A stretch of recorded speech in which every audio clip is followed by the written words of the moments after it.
Well, welcome to the Midweek Motivation. I'm Steve. This is my friend Jess. And this weekend, in our weekend service at Westside, we talked about stillness. It was a great message. I would encourage you to go back into our podcast and watch it, or watch the last video. But Jess and I were talking about this idea of stillness, and we really like the idea of stillness, but it is really hard. And so we came up with a top 5 list, like the real reasons from our experience why stillness is hard, and kind of how we try to overcome it. So Jess, you want to kick us off? Yeah. Okay. So number 1 on the list is overscheduled, which I think we can all identify with. Yeah. So I've got 4 kids in my house, 2 adults, and that's 6 schedules. Yeah. That the joke in our house is that if you didn't put it on the calendar, it's not happening. Like it doesn't exist. I remember those days. And it was so like there's so many things going on, and it's hard to think about how do you stay still when there's so many things going on. But I remember a speaker that I was listening to once. He challenged people like me to go, what kind of fire are you? Right? He said, think about like logs on a fire. And do you get a big roaring fire if all of the logs are all slammed up against each other and the fire can't breathe? You can't, right? Nope. Fire needs space to breathe. And so he said, you gotta put space in your life so that you can breathe. And I have never forgot that.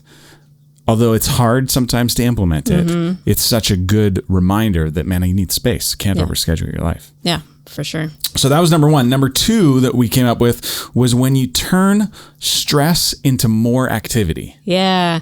And I'm just going to go ahead and say it. Like, as a woman, I can identify with this. And I think automatically Martha and Mary, right? I just got to say it.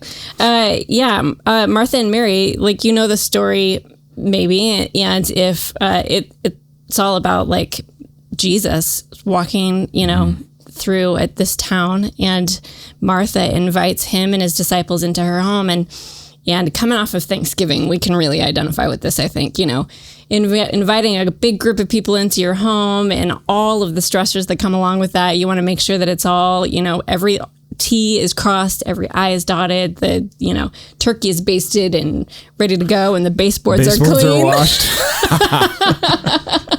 And those are the things that you are thinking about and stressing about. And if the hubs or the kids aren't helping, that you've had like 500 conversations in your head about how irritated you are that they're not helping before you even address the problem. This is not from personal experience at all. No, I'm telling you. And it's totally a Martha and Mary kind of a situation, and we just kind of like slap Band-Aids onto the situation, trying to make it better, but it doesn't really get better until we get still, like Mary did in that situation. Martha went to Jesus and she's like, "Hey, Jesus, don't you think that this is not cool that Mary is like sitting there and not doing anything?" Yeah. But Jesus told her, he's like, Mary is doing the right thing. She's sitting at my feet. I'm not going to take that away from her. And I think that what we can really pull from that whole situation is that if we get quiet and we sit at Jesus' feet, Jesus is actually going to help us to throw away the garbage and prioritize what it is that needs to be prioritized, and focus on the right things and get all that garbage out of our heads too, because as a woman, there's a lot of garbage in there. But if you just said, no, just stop and be still, that most people would go, yeah, but I can't. Yeah. Well, and that's true. We can't just be still. We need the prioritized part of it. Yeah. We need God to tell us what the right things are to do and what aren't the right things to do, so that we can be focused and be more impactful, I guess. I like that. Yeah. Number 3 on our list was being forgetful. Okay, what the heck does this mean? What does it mean, forgetful? So being forgetful is really about like forgetting to put time in our lives to to rest and rejuvenate. Like we see in Genesis, God created the earth in 6 days and then he rested on the seventh. And we see him actually telling us in the Bible that the Sabbath is an important thing for us. And it's a command. And it is that way for a reason. It's because that's what is good for us, you know? And if we ignore that and we leave that out, then we're really messing up the rhythm. Yeah. So as a Christ follower, we know that that's something that we should be doing, but we kind of forget to do it. And I think it's important to do it weekly. I think it's actually a good reminder to do it daily, like to pick a part of your day. I think the end of your day is probably the best time to go, okay, I got to shift down and slow down so that I can rest actually, right? It's not working right up until, okay, I'm going to go hit the pillow and I'm going to pass out. Right. It's actually slowing down. Yeah. We got to create that space. Yeah. That's good. Yeah.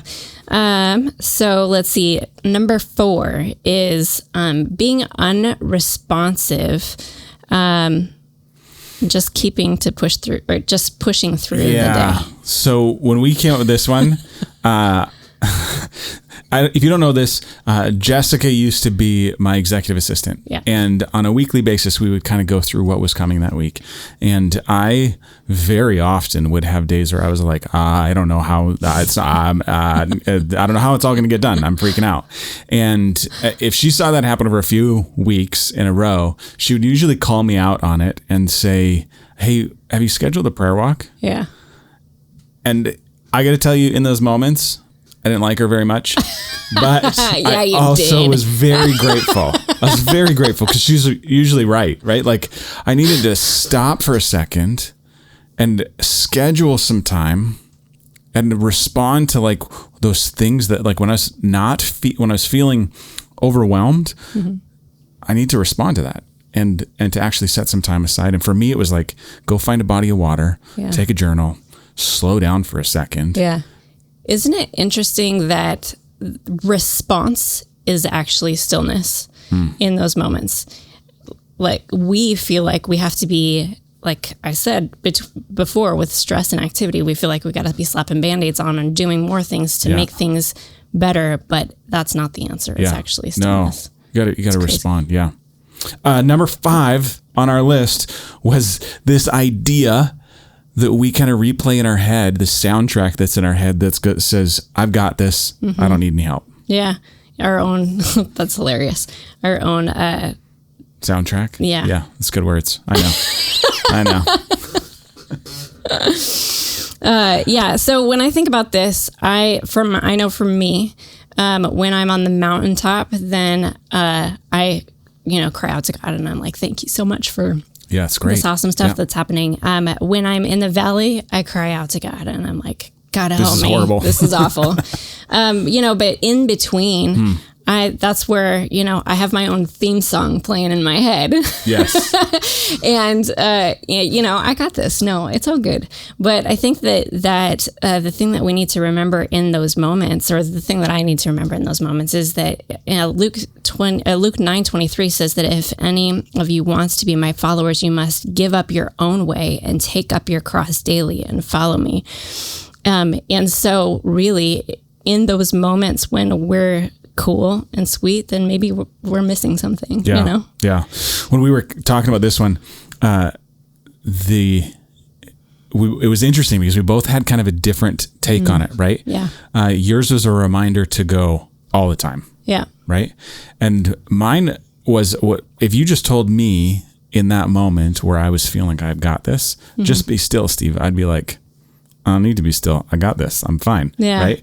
But I looked at that and thought, the problem for me in that is that my vision is too small, right? If my vision is too small, that I think I can handle it all. If what I think my purpose is, where my life is going, I think, oh, I got this. I can do all of that. Then it's too small. Yeah. Right. I got to go bigger. Yeah. But I think maybe we are meeting in the middle in there, because that's take up your cross daily, it is. Right? Yeah. So we're both right. Yeah. I think when I look at that top 5 list, the one that I really need to revisit is that being unresponsive thing and putting those prayer walks and those journaling times back on my calendar to force myself to, because in my family, if it's on the calendar, it'll happen, right? So if I just put that in my calendar, then maybe that will remind me to spend some more time being still. What's yours? Yeah, I think number 2 for me, especially in the holidays, it's time for me to chill out and stop trying to turn stress into more activity, but to be still and be at Jesus' feet for a little bit. Good words. Prioritize. I'm curious for you, comment in the comment section below, which one of these 5, or if there's something else maybe, which one of these 5 do you wrestle with the most, and which one are you going to work on over this next Christmas season? Yeah, for sure. We can all learn from each other. So even here. But anyway, thanks for watching. We're so glad that you're here. If you found this really helpful, go ahead and subscribe and share it with somebody else that you think might benefit from it. Like, you're stressed, watch this. That might not go over well, but no, it could. It could. And also join us this weekend as we kick off our Christmas season with a brand new series, A Christmas Carol. It's going to be amazing. It's going to be awesome.